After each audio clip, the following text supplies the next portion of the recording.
Welcome to this explainer. Let's think about human development as literally the ultimate building project. I mean, think about it. We start from bare, unprogrammed hardware and gradually construct this incredibly complex, highly nuanced operating system. It's the most fascinating journey any of us will ever take, and we all take it. Okay, let's dive into this with a scenario we've all probably seen. Picture this. A 2-year-old toddler suddenly blurts out a terrible swear word. It's totally unexpected, and honestly, your first instinct is probably to just laugh. But developmental psychology tells us that if you do laugh, you might actually be disrupting a really crucial cognitive milestone. See, the source material highlights that right at this specific age, toddlers are actively trying to figure out right from wrong. They don't have some innate moral compass for vocabulary. Instead, they use your immediate responses to map out their entire moral world. If you laugh, they immediately categorize that behavior as good or rewarding. It's a perfect example of how what sounds like a dry academic theory actually has very real, very high stakes in our daily lives. Here is our roadmap for today's explainer. We're hitting the physical growth blueprint, unlocking cognitive development, social and emotional milestones, the impact of parenting, and finally, understanding exceptional development. Let's get right into it. Part 1, the physical growth blueprint. This is all about assembling the hardware. Now, biological hardware doesn't just assemble itself randomly. It follows some pretty strict rules. It happens head to tail, what's called cephalocaudal growth, and from the center outward, which is proximodistal. That is exactly why babies figure out how to hold up their heads, necks, and torsos way before they can effectively coordinate their legs or their tiny fingers. And even before intentional movement comes online, infants show up with this incredible set of pre-installed survival reflexes. You've got rooting and sucking, which are absolute lifesavers for feeding right out of the gate. Then there's the grasping reflex. They'll hold on to something placed in their palm with crazy strength, literally sometimes enough to support their own body weight. Oh, and the Moro response, where they arch their back and throw their arms out if they feel like they're falling. It's basically an automatic safeguard to keep the hardware running smoothly while the software boots up. Moving right along to part 2, unlocking cognitive development. Time to install the operating system. So, the hardware is good to go, but how do we get the software running? To really grasp how this cognitive software develops, we have to look at the incredibly predictable mistakes kids make. Take the classic juice test. Pour the exact same amount of juice into a short, wide glass and a tall, skinny one, and a young preschooler will almost always insist the tall glass has more juice. Why on earth are they completely fooled by the shape? Well, it comes down to a glitch, or rather a feature called centration. Young brains literally cannot process multiple variables at the same time. They get entirely fixated on the height of the juice and completely ignore the width. Because of that, they lack conservation, which is just the understanding that quantity stays exactly the same even if the physical appearance changes. This perfectly illustrates Jean Piaget's famous theory of cognitive development. He basically mapped out the chronological software upgrades our brains go through. We start off in the sensory motor stage, figuring things out purely through physical action and reflexes. Next comes the pre-operational stage. We get symbolic thought, but we're highly egocentric, and yeah, we fall for that juice trick. Around 7 to 11, we level up to the concrete operational stage, unlocking logic and conservation.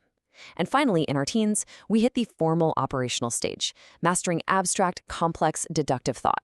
The whole shebang. But, Piaget wasn't the only one with the theory. Enter Lev Vygotsky. While Piaget saw the developing child as a sort of lone wolf scientist figuring out the world by themselves, Vygotsky looked at it and said, no, our cognitive software is open source. It's highly social. He argued we absolutely need scaffolding, basically help from skilled peers or teachers to hit our full potential. Fun fact, Piaget thought a kid talking to themselves was just a sign of immaturity, but Vygotsky saw that inner speech as a totally vital tool for thought and self-regulation. All right, part 3, social and emotional milestones.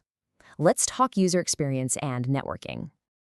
If cognition is the operating system, socio-emotional development is how we connect to the network. Psychologist Erikson mapped this out beautifully as a timeline of life crises. Basically, at every stage of life, we hit a massive conflict we have to resolve to gain specific virtues. For babies, it's trust versus mistrust. Is the world safe? For toddlers, it's autonomy versus shame, learning to do things on their own, like potty training.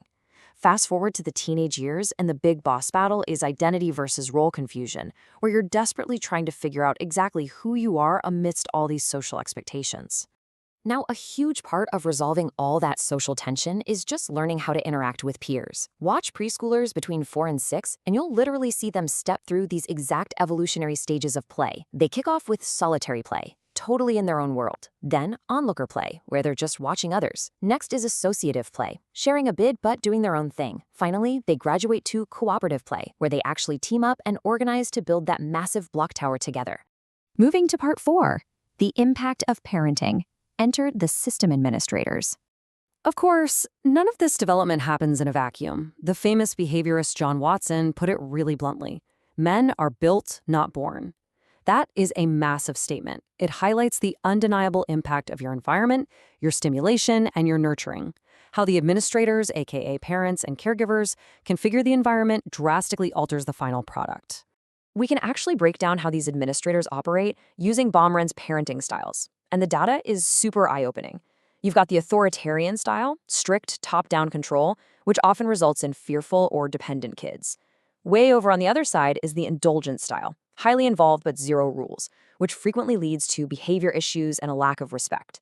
But the sweet spot? The authoritative approach.